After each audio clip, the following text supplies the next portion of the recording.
Hello सबैजनालाई नमस्ते। New day new blog मेरो।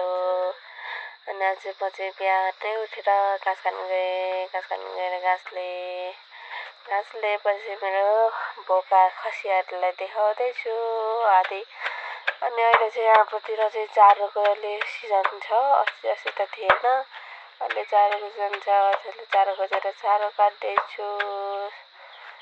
त्यहाँ चारो काटिसकेपछि मैले बाल्टीमा लाउँदैछु सुँगुरलाई दिनुलाई। अनि मेरो सुँगुर चाहिँ चारो दिन सकेर मन्नलाई छ।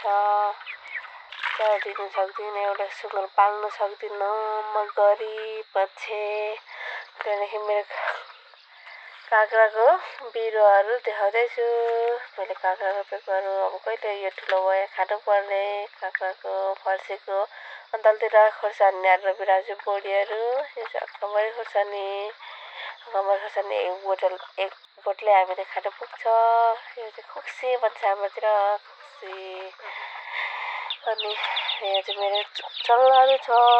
चल्लाहरू धेरै देउरीले खाने भएकाले यस्तै बारेर राखेको छु। अनि यो चाहिँ मेरो घर हो, देखाउँदैछु तपाईँहरूलाई मेरो घर। त्यहाँदेखि यो चाहिँ मेरो दाउरा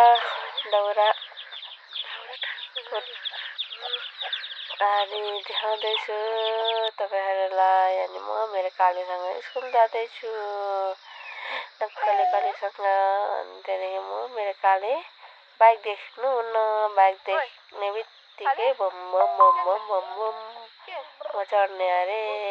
गाह्रो छ मलाई। सबैजनालाई धन्यवाद।